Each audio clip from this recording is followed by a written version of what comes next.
이사야 11장 4절로 5절이 되겠습니다.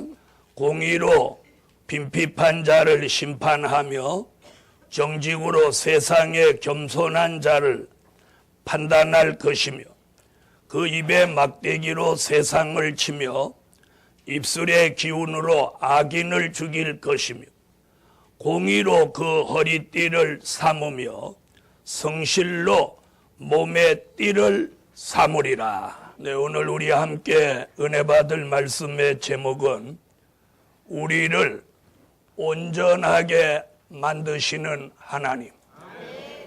우리가 믿음을 가지고 또 여기까지 올 수 있었던 것이 우리의 노력으로 된 것이 아닙니다. 하나님이 그렇게 만드신 거예요. 그래서 바울도 내가 나 된 것이 하나님의 주의 은혜다, 이렇게 말씀했습니다. 그것을 이사야 43장 1절에 보면 우리를 만드시는 것을 뭐라고 표현했느냐면 조성하신다고 그랬어요. 조성이라는 말은 무슨 말이냐면 하나님의 말씀으로 우리를 재창조한다는 거예요. 재창조. 그 재창조를 통해서 어떤 사람을 이루어 가느냐면 예수 그리스도의 형상을 이루어 가는 것입니다. 이는 창세기 1장 26절로 28절에 하나님이 인간을 처음 창조하실 때 하나님의 모양대로 하나님의 형상대로 지음을 받았어요. 그런데 그런 모습을 우리가 상실해버리고 때로는 형편없는 그런 모습을 우리가 보이고 삽니다. 예수를 안 믿던 우리가 예수를 믿게 되었고, 특별히 우리 교회에서는 예수를 믿어라가 아니고 이제는 한 단계 더 올라가서 예수 그리스도의 그분을 닮으라는 거예요. 닮으라. 다 같이 한번 받아합시다. 예수를 믿어라. 예수를 닮아라. 예수를 믿으라는 건 초보적인 이야기고 예수를 닮으라고 하는 건 한 차원 높아진 말씀입니다. 오늘 그런 예수 그리스도의 형상을 완성하는 데 있어서는 다음과 같은 네 가지를 오늘 갖추게 하신다는 거예요. 그 첫째가 뭐냐면 공의를 행하게 하신다. 아멘. 무엇을 행하게 하셔요? 공의를 행하게 하신다. 미가서 6장 6절로 8절 보면 이런 말씀이 나옵니다. 사람은 하나님께 나아가면서 하나님이 뭘 좋아하시는지 생각하고 뭘 갖다 드리려고 합니다. 그래서 미가서 6장 6절로 8절에 보면 내 맏아들을 드릴까 아니면 천천의 수양이나 만만의 기름을 하나님께 갖다 드릴까, 인간이 이런 생각을 한다고 말하고 있습니다. 그때 하나님께서 말씀하시기를 인간에게 하나님이 요구하시는 것은 천천의 수양이나 만만의 기름이나 인간의 영혼이나 자기 맏아들을 하나님이 기다리는 게 아니라 거기 딱 한마디 하면 공의를 행하는 것이다. 아멘. 뭘 행하는 것이에요? 공의를 행하는 것. 왜 하나님은 공의를 행하는 걸 기뻐하시느냐? 하나님이 공의의 하나님이시기 때문입니다. 자, 그럼 공의가 뭐냐? 공의라고 하는 건 고든 것을 말합니다. 고든 것. 그러면 고든 것이 뭐냐? 성경 속에서 고든 것은 말씀입니다. 말씀. 아멘. 이 사람도 아주 고든 사람이 있죠. 대쪽 같은 사람이 있어요. 그래서 불의와 타협하지 않고 불의와 동참하지 않는 거예요. 그런 사람들이 공직에 있어야 하고 그런 사람들이 지도자가 돼야 공의가 시행되는 것입니다. 그런데 권모, 술수, 아부가 판을 치고 변치기 판을 치고 반치기 판을 치는 거예요. 그래서 사람들이 공의롭게 하려고 하지 않아요. 공의롭게 하면 일이 안 돼요. 반칙을 해야 되고 변칙을 해야 일이 성사되는 시대예요. 그래서 하나님은 우리에게 뭘 요구하시느냐? 변칙으로 반칙으로 하는 걸 원하지 않아요. 인간의 수단과 방법으로 하는 거 바라지 않아요. 공의롭게 하라는 거예요. 특별히 어디서 공의롭게 해야 되냐? 교회가 공의로워져요. 담임 목사인 저부터 공의로워져야 돼요. 공의라고 하는 것은 거짓이나 편벽이 없어야 돼요. 변명이 없어야 돼요. 누구에게 좌로나 우로나 치우치지 않아야 돼요. 공평해야 돼요. 공정해야 돼요. 우리가 설교는 이렇게 하기 쉬워도 생활은 그렇게 하는 게 쉽지 않다는 거예요. 하박국이라는 선지자의 입을 통하여 하박국 1장 2절로 4절에 우리 시대의 공의는 행하지 않고 거짓과 편벽, 강포와 분쟁 이런 것들이 난무하다고 그랬어요. 그리고 공의가 굳게 행하고 공의가 시행되지 않는 이유를 거기서 말하고 있는데 그 이유는 악인이 의인을 애워싸서 의인이 의의를 행할 수 없는 세태가 되었기 때문이라고 예언하고 있습니다. 이럴 때에 공의를 시행하고 공의를 지킨다고 하는 것은 상당히 어려운 일이고 힘겨운 일입니다. 그러나 교회 곳곳, 기독교 곳곳, 대한민국 곳곳에서도 그런데 미혹되거나 흔들리거나 동요되지 않고 기준을 공의로운 기준을 딱 잡고 누가 알아주지 않아도 그 공의를 시행하려고 하는 사람들이 곳곳에 있기에 오늘 이 나라가 존재하고 이 교회가 존재하는 것입니다.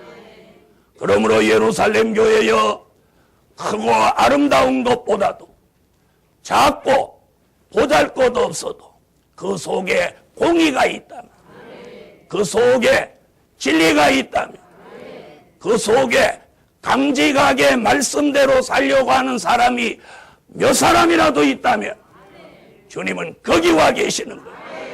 주님은 거기 와 계시는 거예요. 주님은 크고 아름다운 것을 사랑하시는 게 아니라 공의로운 사람을 사랑하셔요. 그래서 스바냐라는 선지자는 스바냐 2장 3절에 공의를 구해라 그랬어요. 공의를 구해라. 아모스라는 선지자는 아모스 5장 15절에 성문에서 공의를 너희가 좀 행해라 그래. 사랑하는 예루살렘 교회 성도 여러분, 모두 기준을 상실하고 공의가 이미 떠난 지 오래인 것 같아도 적은 교회, 사람이 많이 모이지 않은 교회일지라도 그 가운데 눈물 뿌려 기도하고 공의를 지키려고 하는 성도와 목사님들이 계시기에 오늘의 기독교는 이나마 존재하는 것입니다. 많은 종들이 잘못되어 간다 할지라도 하나님은 공의를 행하게 하신다는 것이 오늘의 우리 교회에 주신 말씀입니다. 조그만 금전적인 이익을 추구하기 위해서 흔들리지 마십시오.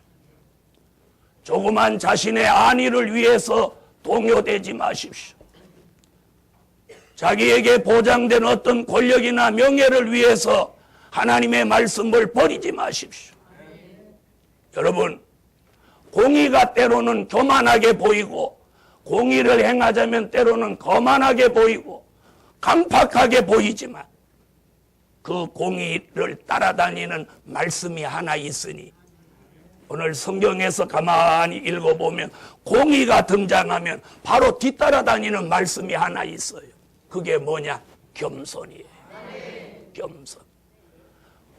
너무 공의롭게 하다 보면 딱딱하게 보이고 완악하게도 보이고 또 미련하게도 보이고 또 교만하게도 보이고 거만하게도 보일 수 있어요. 공의만 존재합니다.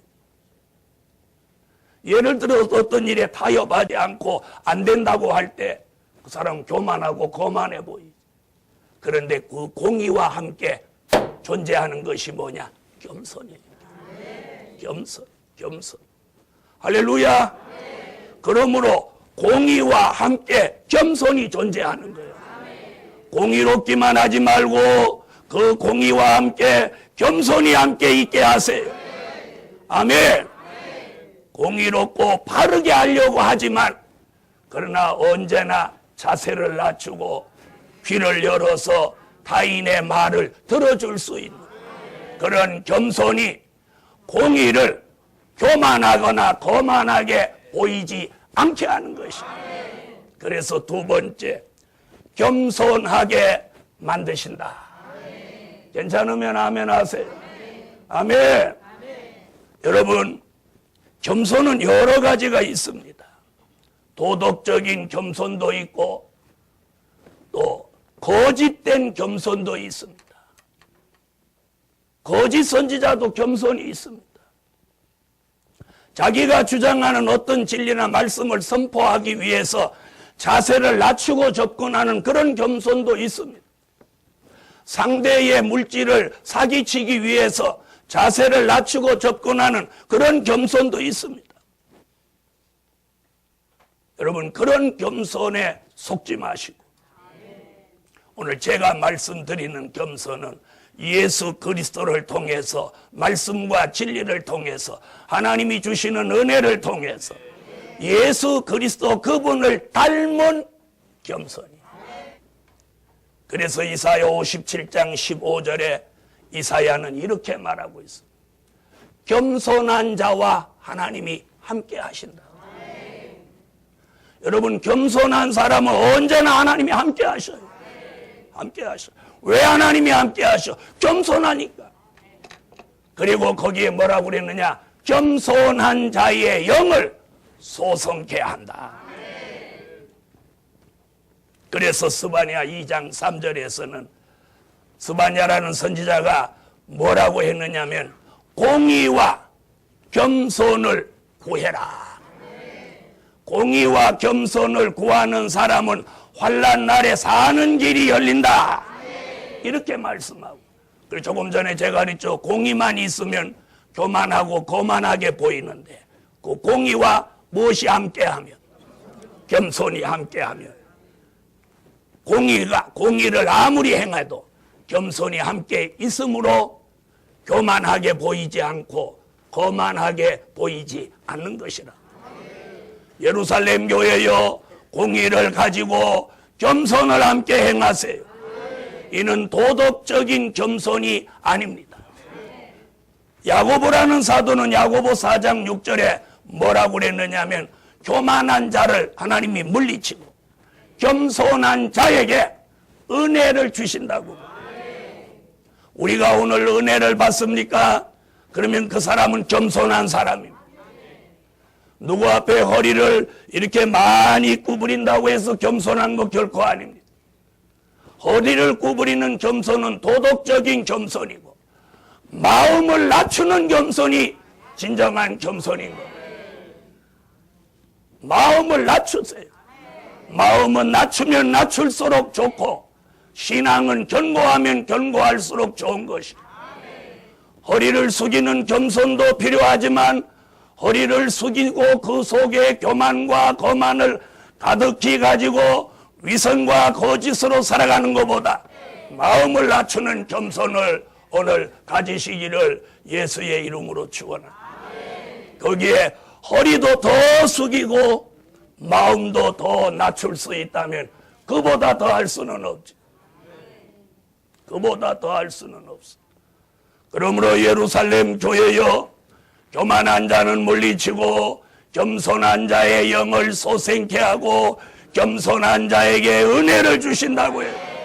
오늘 이 교회 안에 모인 저와 여러분이 교만하지 않고 겸손하다면 오늘 은혜를 받아야 마땅해요.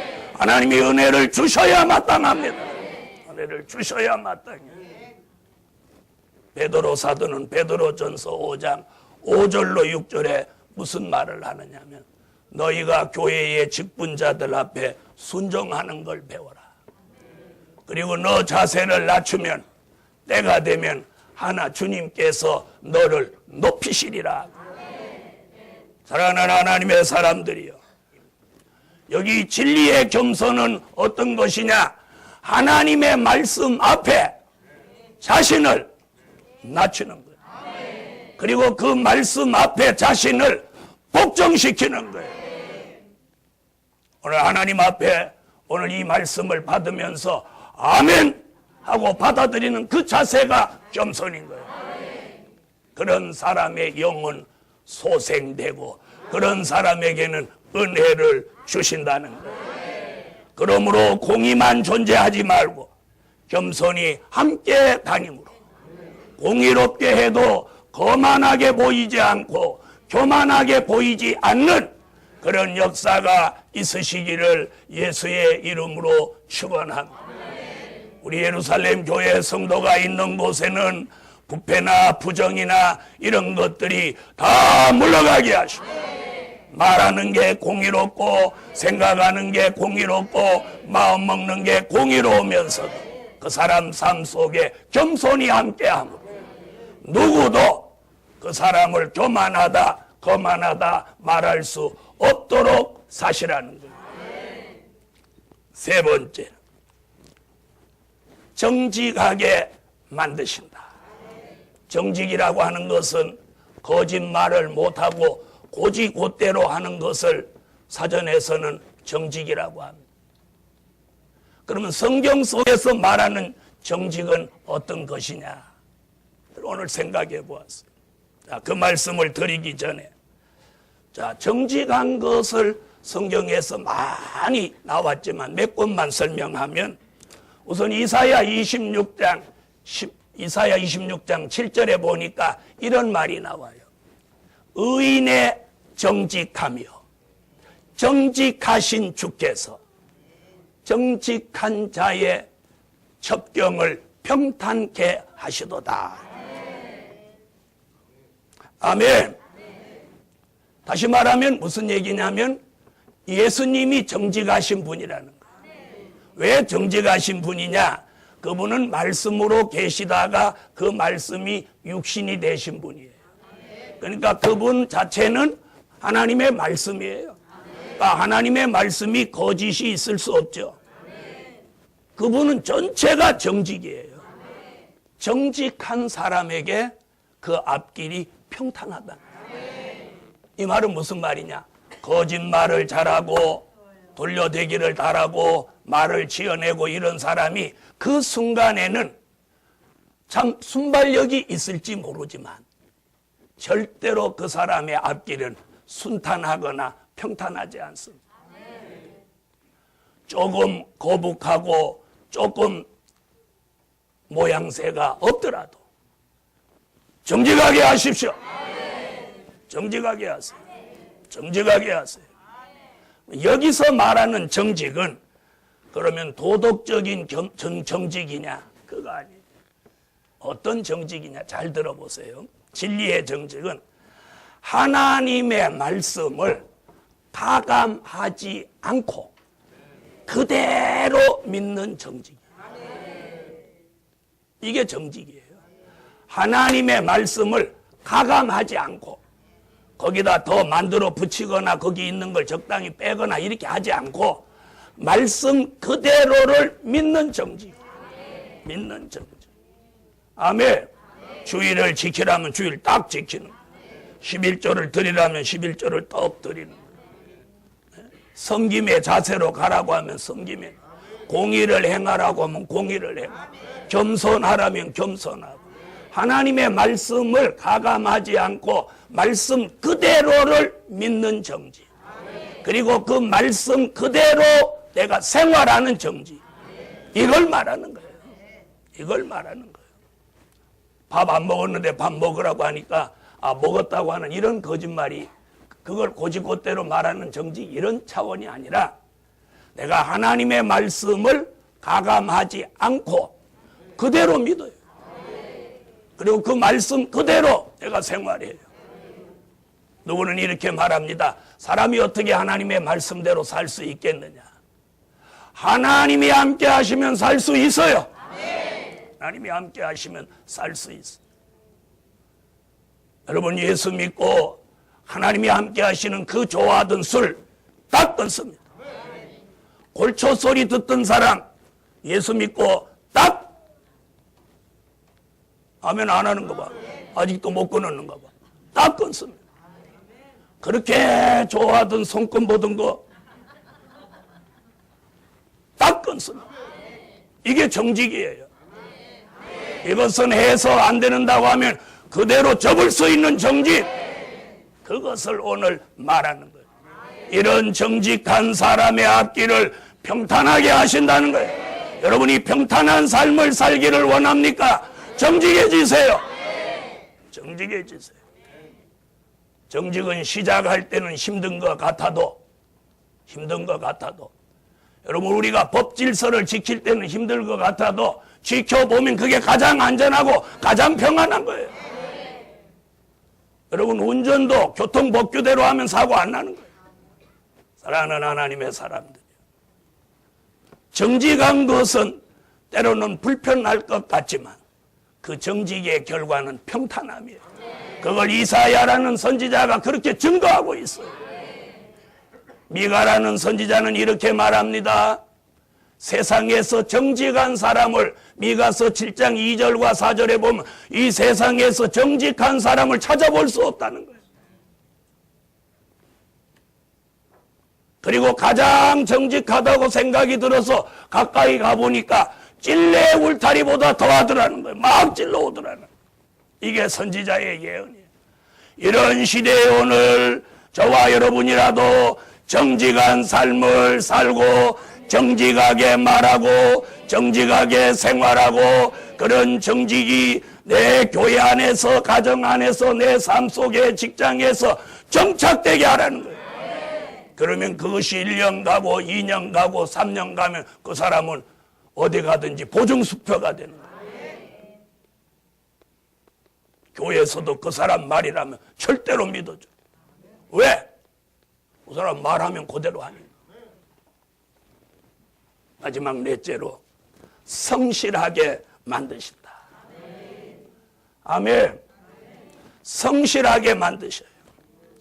그래서 오늘 이사야 11장 5절 본문에 보니까 성실로 네 몸의 띠를 삼으리라. 성실. 여러분, 예수 안 믿는 사람도 성실한 사람은 가정에서 아내와 가장이 아내와 가족한테 인정을 받아요. 인정을 받아요. 자, 오늘 우리 예루살렘 교회 가장님들은 아내와 가족으로부터 인정을 받고 사시나요? 가장들만 대답을 해보세요. 인정받고 사셔요? 왜 이렇게 대답이 시원찮아요? 에? 그 인정을 어디서 받느냐? 정직함과 성실함. 성실함. 아멘. 그래서 예루살렘 교회요. 우리가 성실하게 만든다는 이 이야기가 뭐냐면 노아에게 하나님이 방주를 120년 동안 만들게 했어요. 그런데 노아는 물론이거니와 그 가족들이 그 맡겨준 그 책임을 완수하기 위해서 그 가족이 성실히 방주를 만들어요. 똑같은 일을 몇 년 계속하면 사람이 질려서 대충 할 수 있는데, 그렇죠? 근데 방주를 얼마나 정교하게 설계대로 아주 완벽하게 만들어냈어요. 이게 성실이에요. 하나님이, 성실이 뭐냐? 하나님이 맡겨주신 일을 실수 없이 완벽하게 이루어내는 것이 성실이에요. 여러분, 2013년도에 교회가 여러분에게 무엇을 맡겼습니까? 그 맡겨준 일에 성실을 보이세요. 성실을 보이세요. 오늘 문재선 목사의 성실은 뭐냐? 오늘 설교에 마음을 담아서 땀 흘려서 최선을 다해서 이 말씀을 여러분에게 전해드리는 게 제게 준 성실이에요.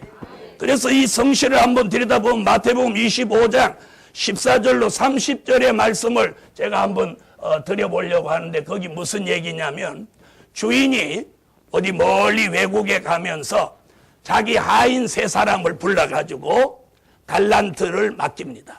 그리고 멀리 외국에 갔는데 오랜 후에 주인이 와서 이걸 결산합니다. 이 설교를 안 들으신 분은 우리 교회 아무도 없어요. 그런데 이 세 사람 중에 어떤 사람이 성실한 사람일까요? 당연히 하나님이 내게 맡겨준 일에 최선을 다하는 건 그건 기본적인 성실이고, 내가 성실하다고 해서 내 주변에 있는 사람이 불성실한 사람이 있을지라도 그 사람을 성실을 앞세워서 비판하고 비난하고 압박해서는 안 된다 이 말이에요. 제가 오늘 여러분에게 알리고 싶은 건 이거예요. 성실하게 해라 이 얘기가 아니고, 성실하게 하는 건 기본이에요. 믿음을 가진 사람. 내가 성실하다고 불성실한 사람에게 내 성실을 앞세워서 압박하지 말란 말이에요. 자극하지 말란 말이에요. 비판하지 말란 말이에요. 비난하지 말란 말이에요. 그래서 이 두 사람은 5달란트 2달란트를 더 남겨와서 주인으로부터 칭찬을 받았어요. 그럼에도 불구하고 이 1달란트 받은 종을 향해서 비난하지 않았다는 거예요. 에이 못된 놈, 1달란트라고 네가 그 땅에 파묻어놨냐? 비난하지 않았어요. 여러분, 우리 교회가 그런 교회가 돼야 합니다. 그렇다면 뭘 제가 말하고 싶으냐? 그 1달란트 받고 땅에다 묻어둔 그 사람은 그 1달란트를 들고 와서 주인한테 궤변을 늘어놓습니다. 그러면 옆에서 그걸 보고 있던 종들이 나무라고 책망하고 비난하고 비판할 수 있는데도 이 두 부류의 종은 입을 다물고 있습니다. 왜? 여러분, 불성실한 그 사람에게도 주님이 기회를 주시면, 말씀을 주고 은혜를 주시면 그 불성실한 사람도 그 불성실함을 회개하고 언젠가는 성실한 종으로 돌아올 수 있다는 거예요. 돌아올 수 있다는 거예요. 그 사람을, 저 사람은 불성실해서 안 된다고 낙인을 찍지 말라는 거예요. 그 사람에게도 주님이 기회를 주면 회개하고 다시 돌아와서 지난날에 불성실했던 걸 도리어 회개하고 이 기본적으로 성실했던 사람보다 더 성실한 종이 될 수 있다는 거예요. 있다는 거예요. 어떤 마음을 가졌느냐가 중요하다는 거예요. 그러므로 우리 주변에 자기 마음에 안 드는 불성실한 사람이 가정이나 교회 안에 있다고 자기 성실을 앞세워서 그 사람을 비난하거나 비판하지 말라는 거예요. 누구같이 여기 5달란트 2달란트 받았던 이 사람같이. 책망은 누가 할 수 있느냐? 주인만이 하실 수. 그래서 주인은 1달란트 가져와서 궤변을 늘어놓는 그 종에게 악하고 게으른 종이라고 책망합니다. 종은, 같은 종은 비난할 자격이 없어요. 비판할 자격도 없어요. 압박할 자격도 없어요. 오직 주님만이 책망하실 수 있고 그분만이 칭찬하실 수 있는. 그러므로 예루살렘 교회에 우리가 성실하지 못하다면 오늘 성실을 배우세요. 그리고 자신이 성실하게 살아왔다면 불성실한 사람을 판단하지 말고 그 사람을 위해서 회개하고 성실한 종으로 바꿔질 수 있도록 기도해 주라는 거예요. 저는 지난밤 오늘 새벽에 이 진리를 깨달았어요. 그래서 회개했어요. 주님, 담임 목사로서 불성실한 교인들을 제가 마음에 접은 거 있으면 용서하십시오. 기다려주지 못한 걸 용서해 주십시오. 오늘 이 진리를 깨달으면서 제가 깨달은 만큼 우리 교회 성도들도 깨닫는다면 이 교회 안에서는 다툼이나 분쟁이나 누구를 비난하고 비판할 수 있는 자격이 우리에게는 아무도 없어요. 그러면 이 교회는 이 지구상에서 가장 은혜로운 교회예요. 주님의 사랑을 받는 교회가 될 것입니다. 결론은 우리 모두 말씀과 은혜 속에서 온전하여진다.